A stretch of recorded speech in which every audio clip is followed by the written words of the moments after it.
80,000 और 70,000 स्टूडेंट जो अपेयर होते हैं उसमें से सारे ही बच्चे इंग्लिश मीडियम बैकग्राउंड के नहीं होते, कॉन्वेंट बैकग्राउंड के बच्चे नहीं होते, कॉन्वेंट स्कूल से पास आउट बच्चे नहीं होते वो। तो जो दूसरे बैकग्राउंड के हैं उनको यहाँ पे दिक्कत आ सकती है। If you are ready to work on that then well and good. Hello everyone, so welcome back to the channel.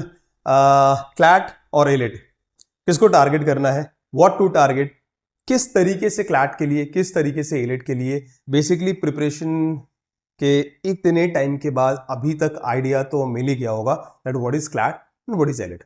तो अब क्या है ना, एक कंफ्यूजन सी दिमाग में चलने लगी है स्टूडेंट्स के माइंड में, मोस्ट ऑफ द स्टूडेंट्स के दिमाग में, कि सर क्लैट को टारगेट करें या एलिट को करें, क्योंकि पैटर्न का तो ऑफ कोर्स फर्क है। अब देखो ये चीज आप डिसाइड करते हो ऑफ कोर्स पैटर्न्स को समझने के बाद, eight the same time which is the most important point is your strength. आपके अपने कोर को समझना पड़ेगा, है ना, कि मैं कहां लैक करता हूं और मैं कहां आई मीन स्ट्रांग हूं। सो वो स्ट्रांग वाला पार्ट क्या एलिट में फॉल करता है, वो स्ट्रांग वाला पार्ट क्या क्लैट में फॉल करता है, this you need to decide. और अभी आज के सेशन में हम इस पे ही बात करने वाले हैं कि वो क्या क्या पॉइंट्स हैं जो एलिट की तरफ टिल्ट करेंगे स्टूडेंट्स को, और क्या क्या पॉइंट्स जो क्लैट की तरफ टिल्ट करेंगे। ऑफ कोर्स उसके लिए हमें एग्जाम पैटर्न एंड एवरीथिंग देखना पड़ेगा, समझना पड़ेगा। So let's start the discussion. What to target, preparation and of course वो सारी स्ट्रेटजी, सारी चीजें चलेंगी। At first the major differences, मैं समझता हूं इन डिफरेंसेस के बारे में most of you already know, right. CLAT और एलिट के जो मेजर डिफरेंसेस हैं, अगर मैं इसकी बात करूं, टोटल नंबर ऑफ एनएलयूज यहाँ पे 25 है। यहाँ पे there is only one NLU, that is NLU Delhi, है ना। सो एनएलयू दिल्ली के लिए एलिट का एग्जाम होता है, वेयर एज रेस्ट 25 एनएलयूज जो ऑलमोस्ट हमारे कैपिटल्स में ही होते हैं, इंडिया के अंदर स्टेट के कैपिटल में। तो वहां पे ये कुछ टियर 1 के एनएलयूज के नाम मैंने यहाँ लिख दिए। टोटल 25 दो NLUs are there. Now further जो डिफरेंसेस हैं वो फटाफट से देख लेते हैं। नंबर ऑफ क्वेश्चंस 120, यहां पे नंबर ऑफ क्वेश्चंस होते हैं 150, ठीक है। सी अगर मैं यहां टाइम की बात करूं तो वो सेम है। अर्लियर एलिट में the time was 90 minutes, but अब ये नहीं है। अभी हमारे पास यहां भी 120 मिनट्स का टाइम मिलता है और क्लैट के अंदर भी वी हैव 120 मिनट्स। तो टाइम सेम ही है, डिफरेंसेस नंबर ऑफ क्वेश्चंस में ऑफ कोर्स उसका इंपैक्ट तो पड़ेगा ही। Now subjects are 5। अगर मैं क्लैट की बात करूं, here we have 3 subjects, you already know. अगर मैं यहाँ 5 सब्जेक्ट्स की बात करूं, English, legal, CA, then you have logical and DI, mathematics जिसको कई बार कहते हैं। Whereas if you talk about AILET, logical, some portion, I mean few of the questions they may ask from legal, so mainly logical, and then English, and then we have GK, not CA only but GK, right। तो ये कुछ major से differences है। Number of seats, since here we have 25 NLUs, ये दिमाग में रखना बहुत जरूरी है। तो ऑब्वियसली नंबर ऑफ सीट्स यहाँ पे ज्यादा है। अब ये समझो कि वहां पे प्रोपोर्शनेट वैल्यू जो नंबर ऑफ स्टूडेंट्स अपेयर होते हैं वो भी तो ज्यादा है। सो यस 3000 प्लस सीट्स आप यहाँ पे देखते हो, whereas एलिट में we have fix 110 seats. Number of seats अगर चेंज हो गए इस साल तो फिर अगर नए कुछ कोर्स को इंट्रोड्यूस करता है एलिट, तो जैसे लास्ट ईयर करके फिर विड्रॉ किया था, तो उसकी वजह से फिर अगर इनकेस करते हैं तो सीट्स ऊपर नीचे हो सकती हैं।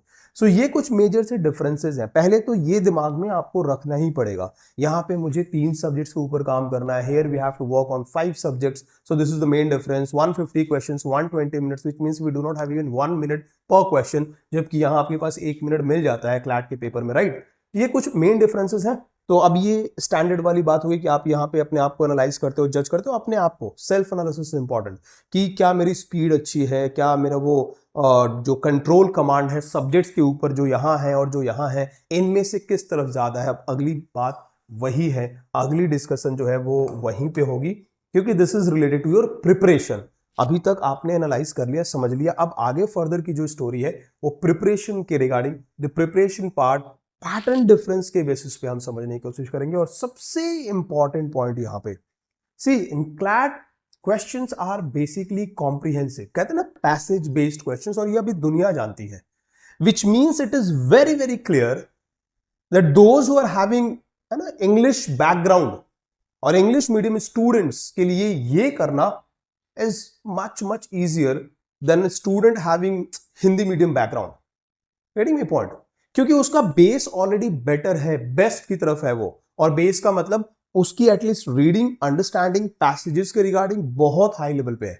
उसको विद इन टाइम पीरियड वो एक पैसेज को आराम से रीड करके फर्स्ट क्वेश्चन करके निकल सकता है, फर्स्ट क्वेश्चन करके निकल सकता है। वेयर एज शायद हो सकता है मिक्स मीडियम और हिंदी मीडियम स्टूडेंट्स को पहले तो रीडिंग में ही प्रॉब्लम आएगी, वो शायद उसको वर्कआउट करने में उनका 5-6 मंथ्स निकल जाएगा।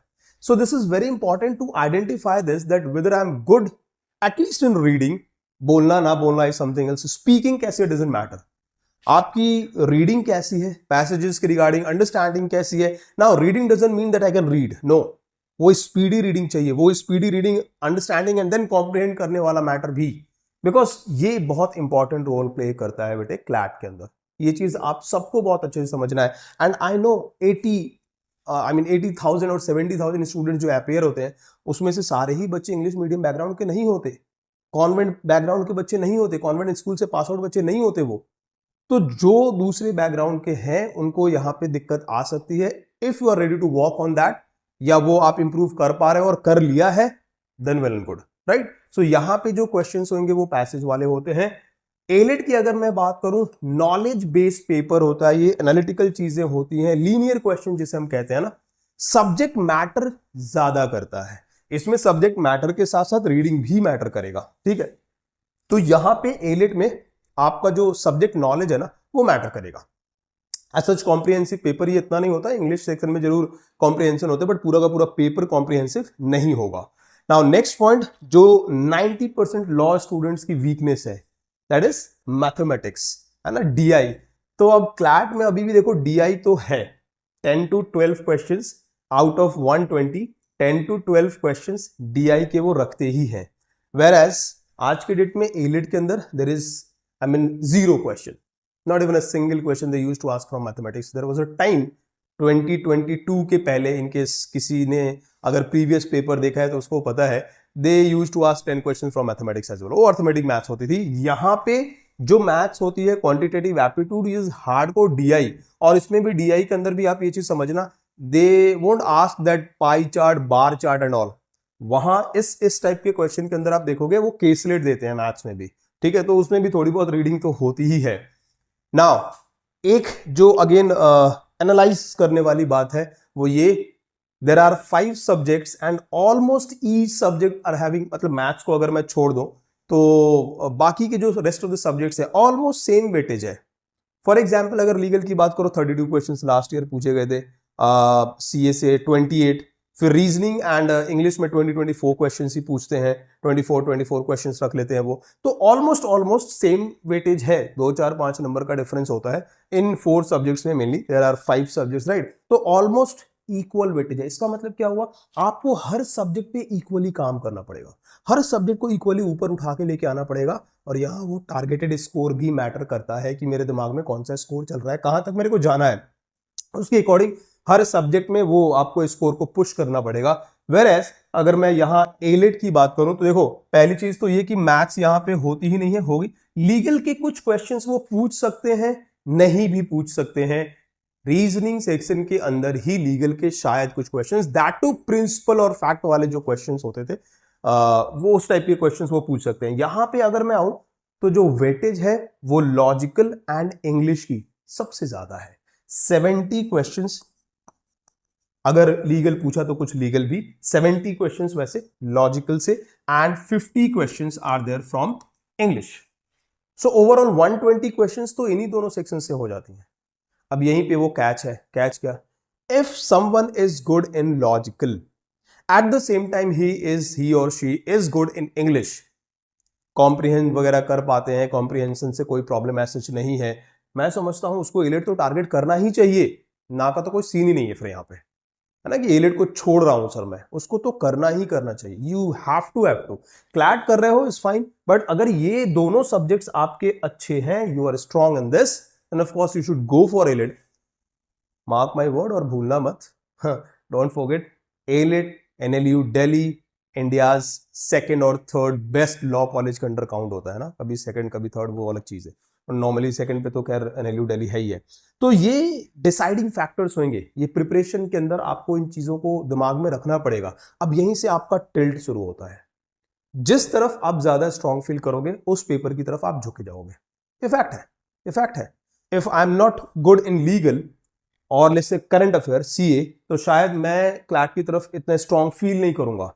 फिर अगर और एट द सेम टाइम अगर मैं आई am good in logical at the same time English, मेरे लिए ये ठीक है। फिर यहाँ पे आपको लीगल में स्ट्रांग रहना ही पड़ेगा, सीए भी करना ही पड़ेगा।